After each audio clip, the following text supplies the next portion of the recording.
Padma Bhushan doctor कोपिल Radhakrishnan जी,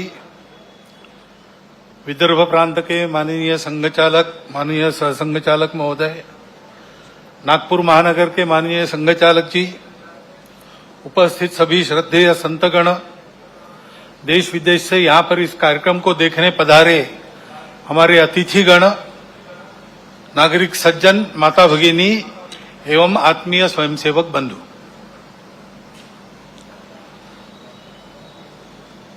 इस विजयादशमी को यानी आज के दिन अपने कार्य के 100वें वर्ष में संघ पदार्पण कर रहा है। इसीलिए शायद आज के उत्सव को देखने के लिए समय से पहले ही पर्जन्य राज भी उपस्थित हो गए और इसलिए स्वयंसेवकों को थोड़ी देर खड़ा रहना पड़ा। विशेष महत्व का वर्ष इसलिए भी है, पिछले वर्ष इसी पर्व पर हमने महारानी दुर्गावती जी का स्मरण किया था, उनके गुणों के लिए। ऐसा ही दूसरा एक सच्चरित्र पुण्यश्लोक अहिल्याबाई होळकर, उनकी ये 320 जन्म जयंती चल रही है। एक उत्कृष्ट राज्यकर्ता जिसकी शील संपन्नता का आदर्श सबके सामने हो, ऐसे एक महिला अत्यंत विपरीत परिस्थिति में राज्य चलाती है, रणनीति के कौशल का परिचय देती है, अपने राज्यों को संभालती ही है, परंतु अखिल भारतीय दृष्टि होने के कारण सारे देश में धर्म संस्कृति का उत्थान हो, इस दृष्टि से जगह जगह मंदिर बनवाती है, घाट बनवाती है, धर्मशालाओं का पुनरुज्जीवन करती है। और इस प्रकार संस्कृति संरक्षण में, धर्म संरक्षण में स्वयं निस्पृह रह के अपने लिए कुछ न करते हुए और एक आदर्श उपस्थित करती है राज्यकर्ता का भी और भारतीय नारी के कर्तृत्व का एक फिर प्रतीक, ऐसा उनके जीवन के निमित्त हमारे सामने खड़ा होता है, उनका हम स्मरण करते हैं। ऐसे ही स्वामी महर्षि दयानंद सरस्वती का 200वां जन्म जयंती का वर्ष चल रहा है। हम जानते हैं कि लंबी गुलामी के बाद भारत का जो पुनरुत्थान शुरू हुआ, उस पुनरुत्थान के पीछे जो शक्तियां थी, उनमें से एक स्वामी दयानंद सरस्वती है। लोगों में सही धर्म क्या है, उसका सत्य प्रकाश उनके बुद्धि में जाए, अपने मूल को समझकर काल सुसंगत धर्म का आचरण वो करे और अपने लिए स्वतंत्रता प्राप्त कर ले। इसलिए जनों की जागृति का एक महाप्रयास उन्होंने किया। उसकी प्रेरणा में से आगे चल के भारत के जीवन के सभी क्षेत्रों में कई प्रकार के आंदोलन भी हुए। ऐसा एक पुण्य चरित्र, उनके भी स्मरण का आज वर्ष है।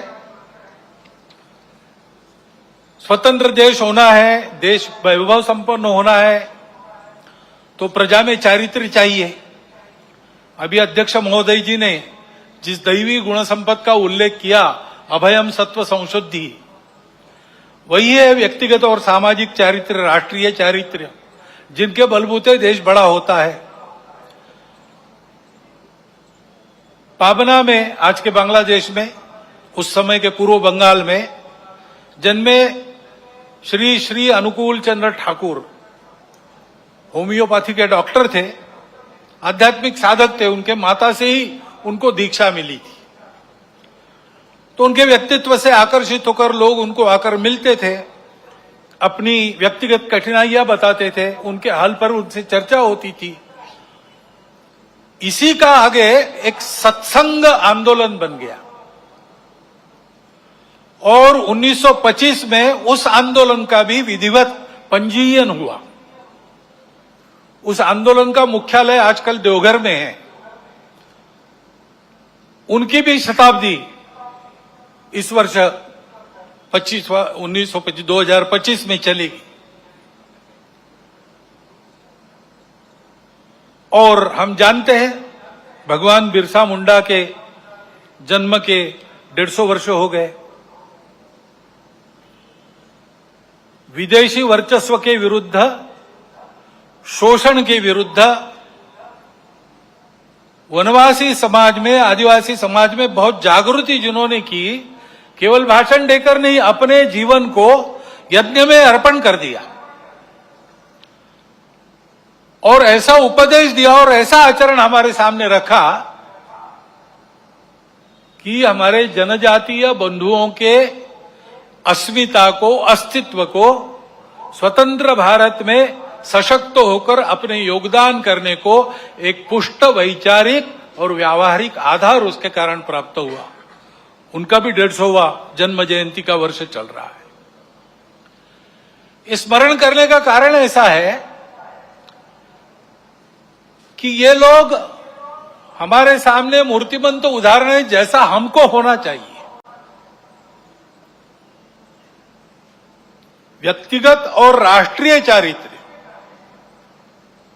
इन्होंने जो किया उसका हमको लाभ हो रहा है, ये बात अलग है, परंतु वो लोग कैसे थे, अलग अलग समय में, अलग अलग कार्य क्षेत्रों में उन्होंने काम किया, परंतु सबकी समान बातें कुछ थी।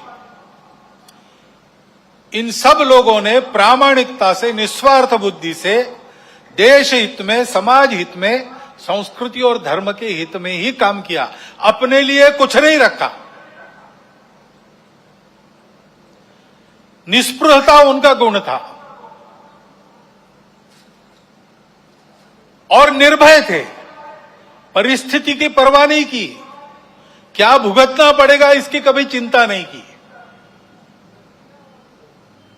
संघर्ष का कर्तव्य उपस्थित हुआ तो पूरे जोर से संघर्ष किया, उसमें आवश्यक जो कठोरता आवश्यक है उस कठोरता का भी वर्ण किया, लेकिन ऐसा होने के बाद भी वो किसी के द्वेष्टा नहीं बने। उन्होंने अपने मन में किसी के प्रति कोई शत्रुता नहीं रखी, सबके प्रति निर्वैर भाव से अपना कर्तव्य वो करते थे और इसलिए उज्ज्वलशील संपन्न उनका यह जीवन सज्जनों के लिए आधार बना, दुर्जनों को उनके कर्तृत्व की धाक बनी। इस प्रकार की समाज में शक्ति जब खड़ी हो जाती है तब फिर समाज का उत्थान होता है, देश का उत्थान होता है, बाकी सब सहायक बनता है। ऐसे व्यक्तिगत और राष्ट्रीय चरित्र की आवश्यकता आज की परिस्थिति हमको बार बार बता रही है, ये आवश्यक है और उसके आदर्श ये जीवन है। क्योंकि परिस्थिति हमेशा, चुनौतियां तो रहती ही है, अच्छा भी रहता है, दुनिया की हो, देश की परिस्थिति हो। अभी वैज्ञानिक प्रगति का वर्णन करते समय आपने बताया भविष्य के लिए तैयार होना है और भविष्य इस तकनीकी के कारण कई प्रकार की नई सुविधाएं लेके आएगा। आज तक विज्ञान कई प्रकार की सुविधाएं लेकर आया है, तो मनुष्य जीवन भौतिक दृष्टि से पहले से सुखी है, परंतु हम देखते हैं कि इतने प्रगत सुखी मानव समाज में अपने स्वार्थ और अहंकार के कारण कैसे कैसे संघर्ष चलते हैं। इस्राएल के साथ हमास का जो युद्ध छिड़ा वो अब कितना व्यापक होगा और उसकी आग में कौन कौन झुलसेंगे और दुनिया पर इससे कौन सा संकट आएगा, इसकी चिंता सबको लगी है। तो परिस्थिति के दोनों पहलू होते हैं। अपने देश का जब विचार करते तब भी अपना देश आगे बढ़ रहा है, टेक्नोलॉजी के क्षेत्र में, शिक्षा के क्षेत्र में अतिथि महोदय ने वर्णन कर दिया है बहुत नपे तुले शब्दों में पूरा चित्र आपके सामने आया है। ऐसे सब क्षेत्रों में भारत आगे बढ़ रहा है।